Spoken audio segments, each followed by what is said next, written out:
Okay, let's prove the convergence of the Euler's number. Now, this is a very important concept. This number is used everywhere. Basically, the exponential, natural exponential number. Okay. Now, define a sequence En, where En, the general term, goes like this: 1 plus 1 by n whole to the power n. We will be proving its convergence. Okay. So, first of all, so for proving convergence, what have we been using? We've been using the method in which we first find out whether the sequence is monotone, and then what are the bounds of the sequence, and then we look at the limit. Okay.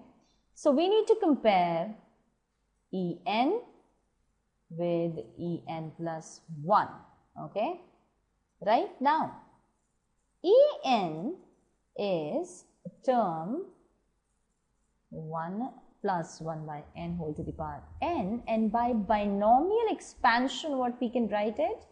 We can write it as summation nck 1 upon n whole to the power k, okay, where k goes from 0 to n, okay, by binomial expansion, if you remember binomial expansion. And similarly, En plus 1, what will that be? That will be 1 plus 1 by n whole to the power, n plus 1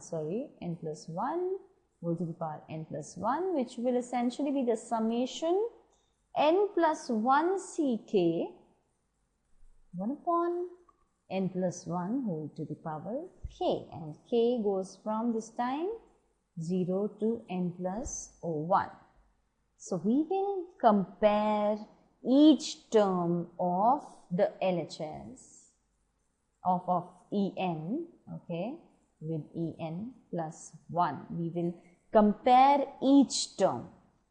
So we can compare NCK into 1 upon NK to n plus 1 ck 1 upon n plus 1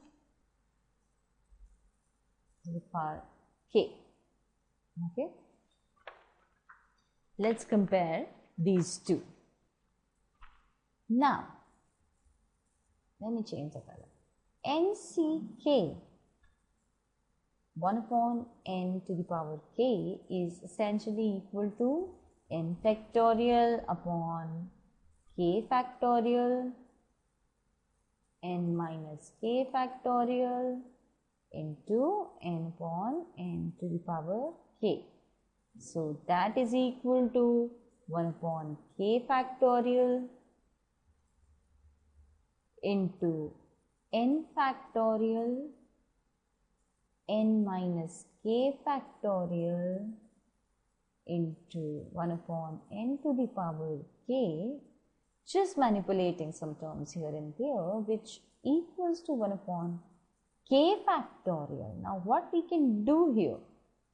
We can just write this term, okay, we can just write this term as 1 minus k plus 1 n minus k plus 2, so on and so forth till n whole upon.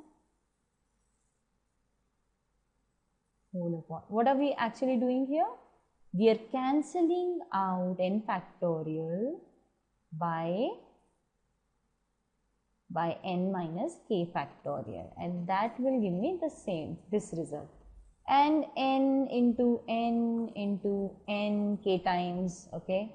So we have essentially k factors here, right? So you have k factors till here. You have k factors here. Now, what we can now do is take n common and in each, okay. So what will we get in the brackets? 1 minus k minus 1 by n into 1 minus k minus 2 by n into 1 minus k minus 3 by n, so on and so forth till last. In last we'll have 1, which can be written as 1 minus 0 by n. Okay, again what do we have? We have k factors here. Okay, these are k terms, these are k terms. Okay, now when we will have n plus 1 ck, 1 upon n plus 1 to the power k, this will become n plus 1 factorial upon k factorial, n plus 1 minus k factorial into 1 upon n plus 1 whole to the power k, and that will become, I can just break it up as 1 by k factorial into n plus 1 factorial divided by n plus 1 minus k factorial into 1 upon n plus 1 whole to the power k. Okay, and this equals to 1 upon k factorial. Again, you know, when you divide factorial with factorial, what will we end up with? The terms like n plus 1 minus k plus 1, n plus 1 minus k plus 2, so on and so forth, and in the end you will have n plus 1. And this whole thing will be upon n plus 1, n plus 1, and so on and so forth, n plus 1. And this can be written as k factorial. Now, dividing by n plus 1, we will get 1 minus k minus 1 by n plus 1, 1 minus k minus 2 by n plus 1, so on and so forth, 1 minus 0, okay, till in the kth term, so k minus k0 plus 1. Okay, so that's what is happening. So these are again your k terms, okay, these are k terms, and this can now be compared. Now let me quote it as 2, and let me quote this as 1. So we can now compare 1 and 2. Both have something common. 1 upon k factorial is common in both.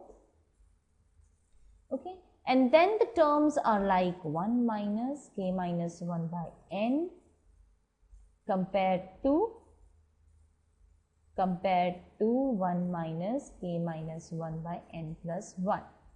Now just notice you have 1 minus a fraction by n, 1 minus a fraction by in which the denominator is n plus 1. The denominator here is greater than the denominator here.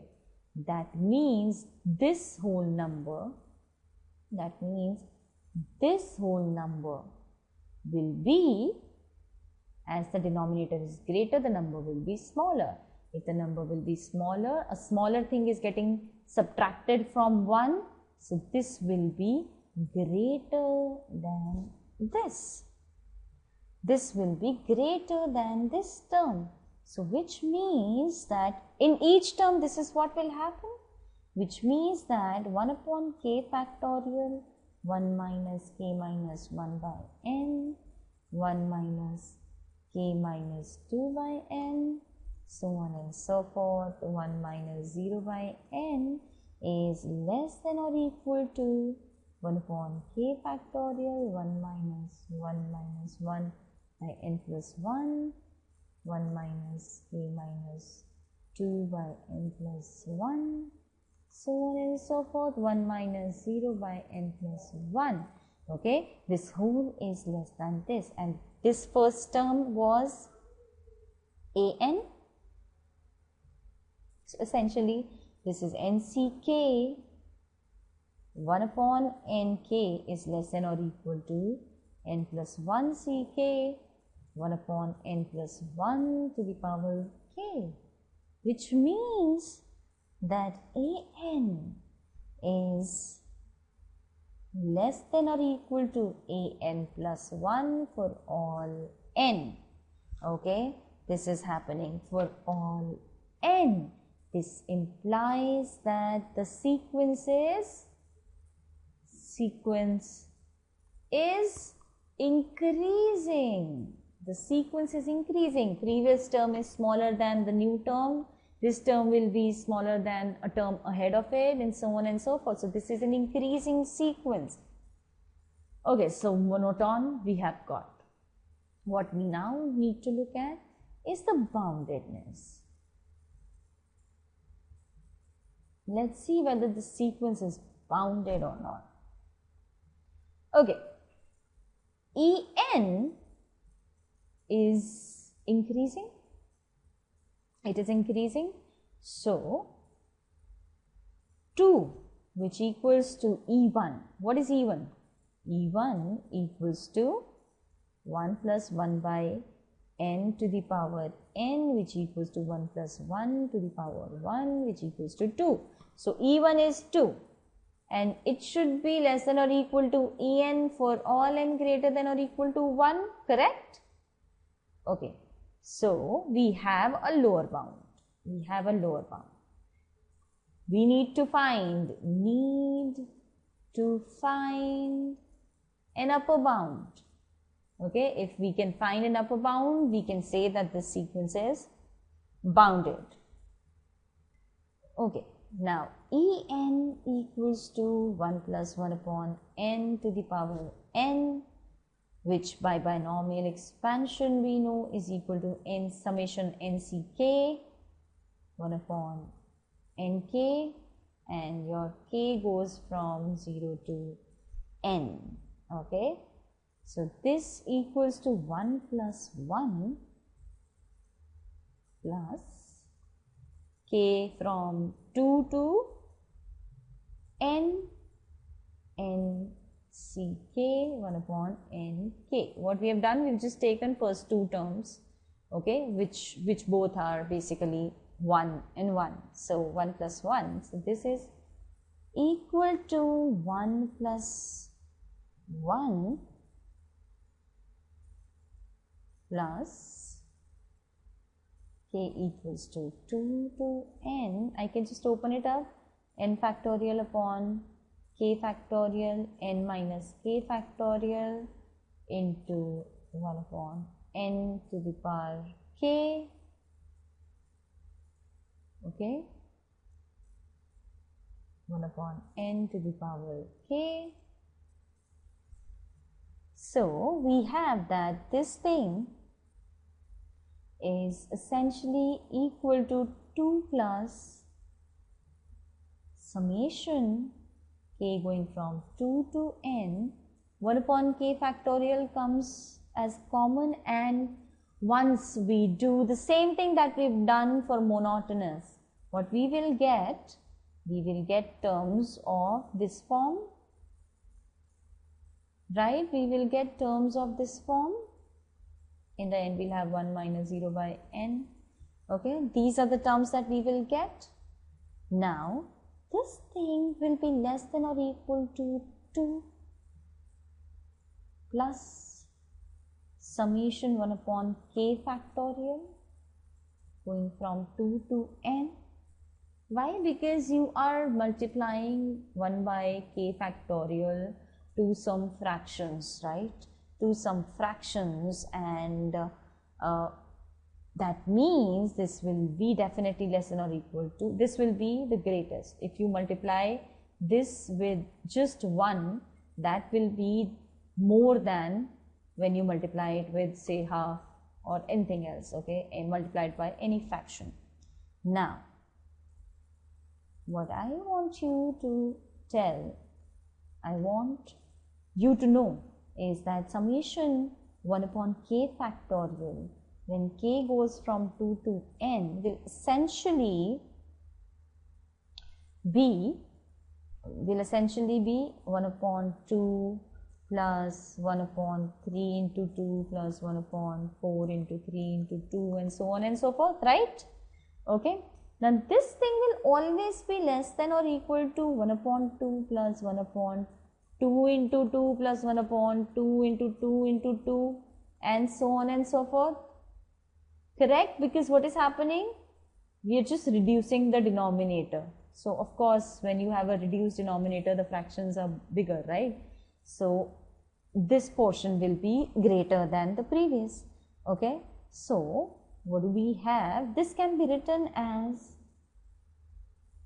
1 upon 2 to the power k minus 1, starting with, because it's starting with half, k is 2 to n. So when you put 2, which is the first term, you get half. When you put 2, you get half. Okay. So now using that here, this is number 3. So using 3, what do I have? What do I have?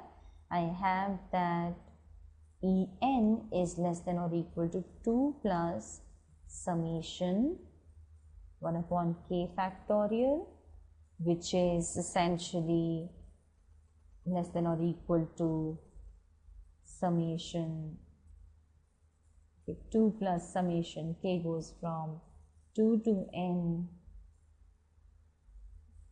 1 upon 2 to the power k minus 1, which essentially is 2 plus half 1 by 2 square plus 1 by 2 cube, so on and so forth.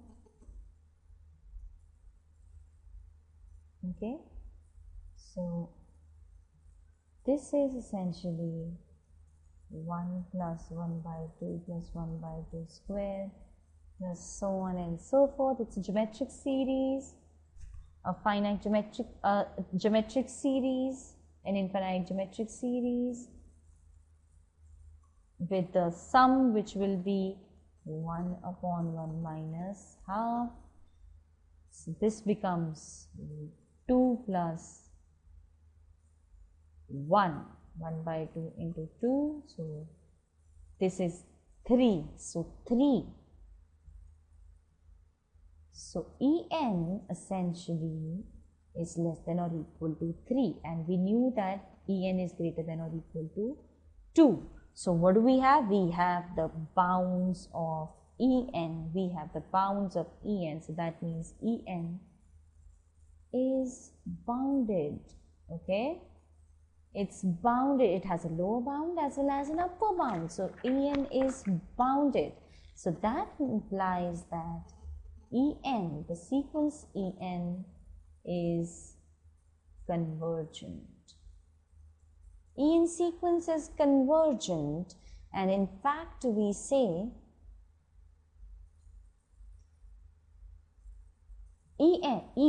okay. So En tends towards some limit E, exponential E, okay, which is called the Euler's number. Euler's number. What is that number? That number has to lie between 2 and 3, because that's the upper bound, lower bound of En, okay. In fact, that number turns out to be precisely 2.71828 and so on and so forth, a non-terminating decimal. And this E is the base of natural log. This E is the base of natural log.